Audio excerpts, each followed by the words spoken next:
bienvenue dans la quotidienne, ravi de vous retrouver pour une nouvelle semaine. Les images que vous venez de voir sont celles d'un supporter parisien, Jonathan, qui avait parié en juillet que si Neymar et Mbappé signaient au Paris Saint-Germain, eh bien, il descendrait les champs, je cite, à poil sur son scoot.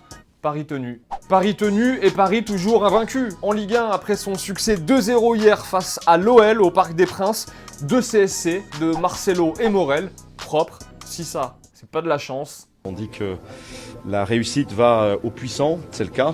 Donc Stop.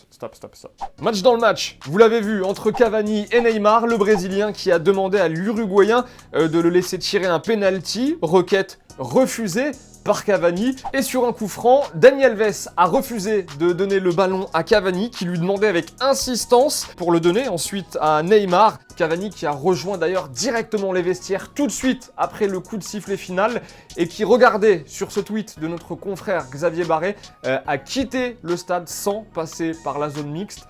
Ça sent un petit peu l'énervement pour Cavani après ce match. Le récap express de la 6e journée de Ligue 1 en déclat, c'est tout de suite dans la quotidienne. Et pour rendre le truc un petit peu plus fun, on vous a mis un chanteur à l'intérieur. Kylian, c'est quoi ce surnom là, de Donatello?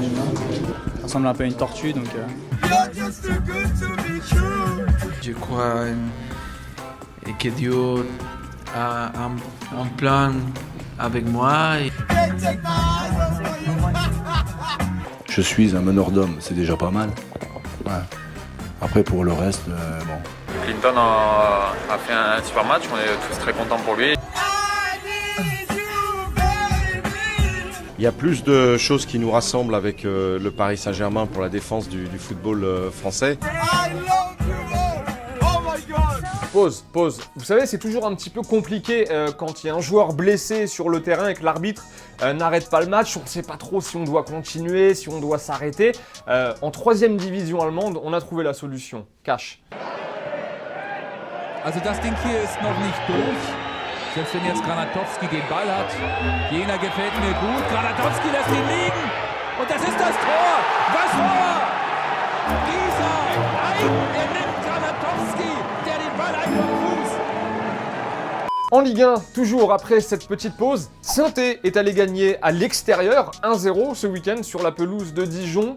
Pour fêter ça, on vous offre le maillot extérieur de la SSE saison 2017-2018. Il est magnifique, il est noir avec ses petits liserés, la couleur or, ses écritures même couleur or. Il est vraiment sympathique, je l'ai essayé, il est très bien, taille M. Pour tenter de le gagner, comme d'habitude, on like et on partage la quotidienne. Un tirage au sort sera effectué. La question du jour, après la nouvelle défaite du LOSC ce week-end, ça va mal à Lille. Pensez-vous que Marcelo Bielsa finira tout simplement la saison à Lille? Le LOSC, une victoire en 6 matchs. Alors logiquement, il ne se fera pas virer, Marcelo Bielsa, mais il peut aussi choisir de partir. Selon moi, on est à l'abri de rien avec Marcelo Bielsa. Vos avis. Un petit détour par le Mexique à présent, la Liga MX. Regardez, joli but, mais il n'y a rien qui vous choque, vous?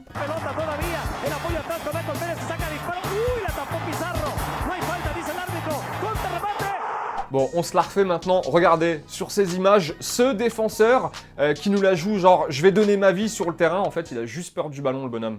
Un mot rapide pour vous dire qu'en Espagne, Ousmane Dembélé s'est gravement blessé à la cuisse ce week-end avec le Barça, le joueur de l'équipe de France qui sera indisponible 4 mois. Très mauvaise nouvelle pour les Bleus qui jouent, on le rappelle, en éliminatoire de la Coupe du Monde en octobre. Et puis, 5 suspects ont été mis en examen pour une nouvelle tentative de chantage à l'encontre de Layvin Kurzawa. Cette fois-ci, le joueur qui aurait critiqué Didier Deschamps en privé dans un bar à chicha. Il aurait été filmé, les individus qui auraient demandé 100 000 € pour ne pas diffuser la vidéo. Ils ont été interpellés.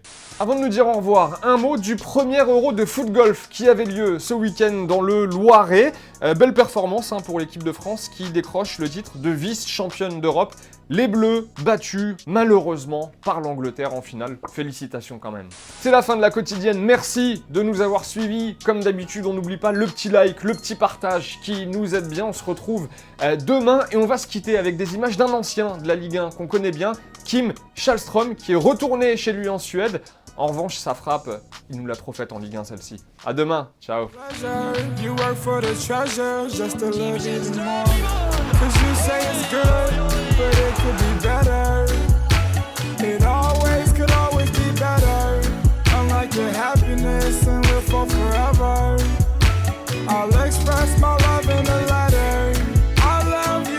Et au fait, vous voyez le petit logo Téléfoot au milieu de l'écran, eh bien on clique dessus pour s'abonner. Rejoignez-nous pour avoir la quotidienne dès sa sortie chaque jour et aussi tous les contenus exclusifs de Téléfoot. A tout de suite.